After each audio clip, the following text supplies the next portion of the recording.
Right, so my sound system, I get to Rodnats, and the first thing I see when I turned my system on was the protect light. Now that drove me absolutely mad to see the protect light come on my sound system, because I can't use it. There's a serious issue. And it actually, like, strangely enough, put the mids and... But it didn't put the mids into protect. Something weird happened with them. They didn't sound right. And the sub went into protect, which I turned off after that. One of the things that I then had after this was... So you've seen the shavings now in the sub box.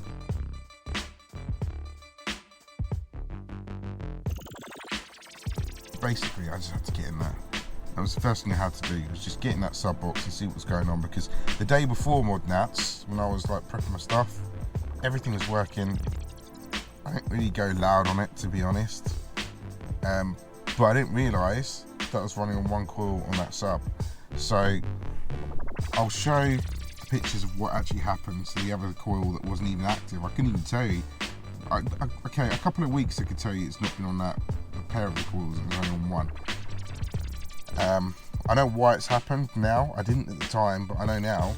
Basically, I exceeded the X max of the sub, so it goes off balance as well because there's nothing to keep it under control. So I was shaving down my coil on the side of the magnet.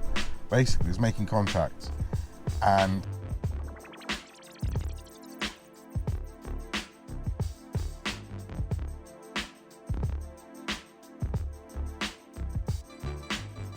the thing is, where that thing was so damn loud, you couldn't hear it. I mean, I've bottomed out 12s before, and you go, oh wow, that's a bit too much for them, and you just lay off. But I didn't actually hear it. There's only once I briefly heard it bottoming out, and it was because I was doing a bit of rebase music and my boot was open. So I assumed I just depressurized the car. But I've got an 8K amp, so 4K is nothing for that thing. And so you push it past 4K and it bottoms out. So yeah, anyways, when it bottomed out, it lifted the spider away from the basket, like, I mean, clean, just lifted it straight out that side. And you can see what's happened. And so the side with the coil that wasn't actually connected anymore is because the spider had lifted from the basket and tugged on the tinsel leads, so it started tearing them, and obviously you're putting a large amount of current in them and it's damaged in some way. That's where it's going to heat up, because it's lost its contact, or it's got resistance now. Once you put a split in a tinsel lead, there's resistance there, so if it's going to go from where you split it from. And that's exactly what happens. You can see half the tinsel lead is burnt and the other half just looks like it was torn off. So yeah, that was just me exceeding its X max. Gutted, not much I can do about it. I even tested, this is the strange thing, okay, it's not really strange, but it proves my point. So that the side that was connected the whole time, resistance was gone. There was no resistance in it at all, as in, like, the impedance basically for the speaker, which should have been 2 point whatever, 2.4, 2.2. They're not straight 2 ohm coils on that NSV4. One side was completely ruined, which is the side that was connected, which is why my amp went to protect. And the good side, even though it was torn from the tinsel lead, read 2.4. Had no problems, it actually worked.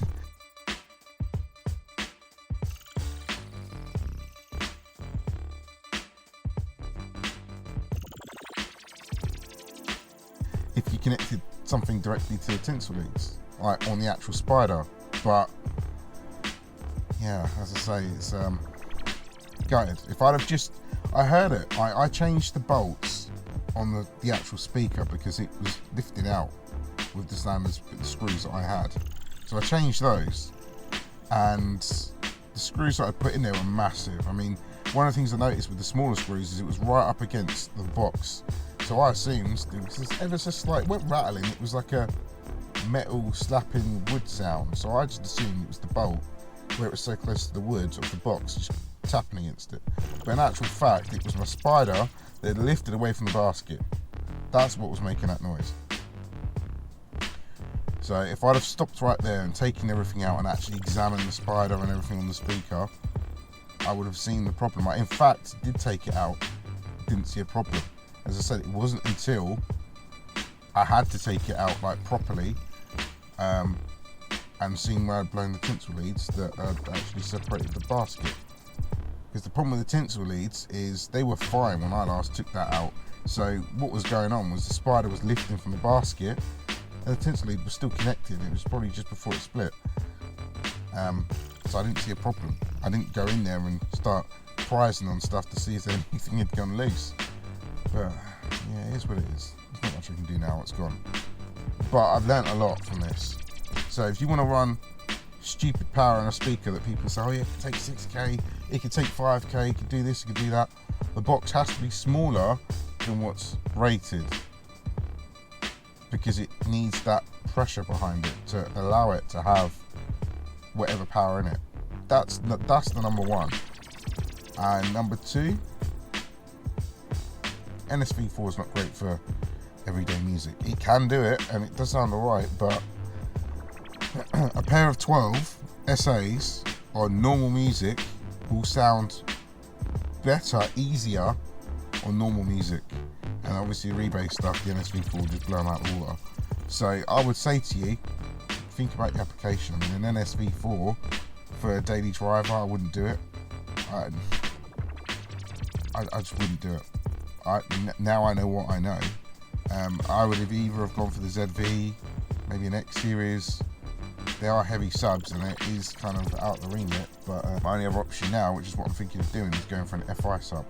The FI sub is light, which is what I wanted, so it's lighter than most subs of that category and will allow me to go loud on normal music. But that's not in no time soon. I mean, it won't be in this car. There's one thing I've learned with these cars is they don't like bass. It's going to get expensive running. Anything over 1500 watts in one of these Mark 7 Golfs, it gets expensive. And I don't just mean the build. The build is the build. It costs as much as it costs. I'm talking about the car maintenance. So that NSV4 managed to kill my headlights. I had problems with my headlights, the actual motors. So I've got adaptive headlights, and it really done a number on those. It done a number on my cornering lights, done a number on my roof lining, which is still knackered. It broke a mirror. This is my second mirror, and even that's just so it gets expensive. There's loads more stuff that sub done to this car. Absolutely annihilated some stuff, and I'm just like, if I had a cheap car and it annihilated that, I could just scrap it. So that's what's going to happen. I'm going to have a daily driver, a diesel car or something, and go to town with that. Not sure what I'm going to be doing with this Mark 7 Golf, because I do love it. They are nice cars. I see why people love them, and it's very easy to get attached to these cars. But definitely need to run the cheaper car. We'll see where we stand with this car in due time. It's running stage 2 on a 99 octane, which currently at the time of this video there's a bit of a fuel shortage. It's not really a shortage, it's more panic buyers. But that's a whole other subject. But because of that, it's just cheaper at the moment, especially with fuel prices, to run a diesel car. So that's the sub. That's the situation. So hopefully by April 2022 I can look at putting a nice sound system in the other car, because I've only just got it, so I need to run it, see what problems the car's got before I put anything in it. So that is the plan. The weather's getting a bit rubbish now as well, so yeah, but you see the picture of the sub, you see what I've done, and you know where I'm going. So after I destroyed the NSV4, I did buy a pair of 12s, which I'll show you a video of me fitting to the car. Hey guys, so as you can see, the 15's no longer in the car. These are two 12 SAs that I used to have before. Obviously different ones because obviously bought them from somewhere else. But yeah, these are, I'm going to run these for a while. I will possibly get another 15 in the future, but for now, I'll stick to the 12s. All I would say with these, two things. So the first thing is, this box came with proper cabling, as in whoever had this box before had proper OFC cabling. I went all the way to Wolverhampton to pick this box up and didn't realise there were like 3 or 4 biggish spiders in there that were carrying eggs. So I had to get someone to get them out because I don't do spiders. There's nothing in there now. I can't even turn my torch on. There's nothing in there now, but there was. I've also had to drill through the terminals that they were using because they've clipped them a little bit, these speakers, and warped the terminals. That's why I don't like running them things, but it's a good way to stop you from blowing your system. I should have run them on my 15, but I didn't. But yeah, anyways, because I've used them and clipped it, I've now had to drill through.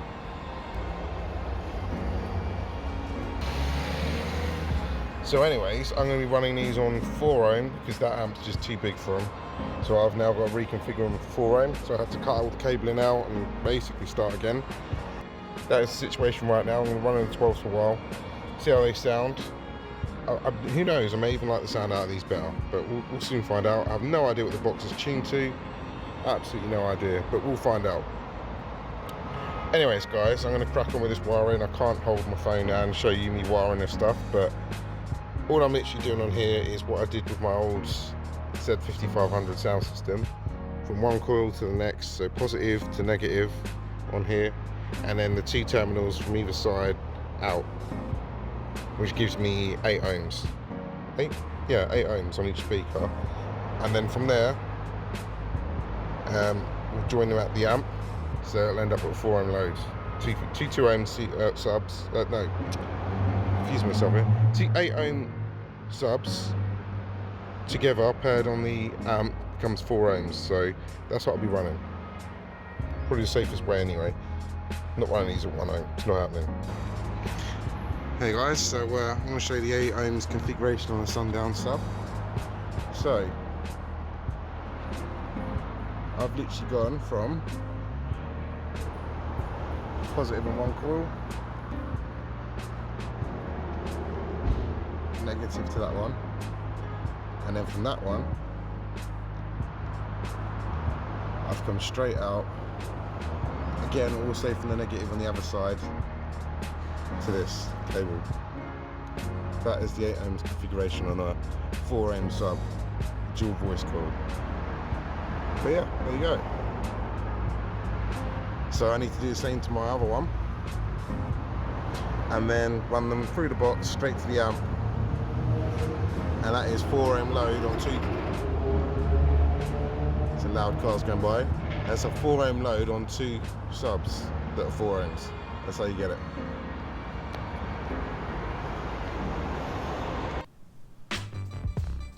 So I ran those for a while, and that's when I started to realise how much power it takes to destroy a Mark 7 Golf.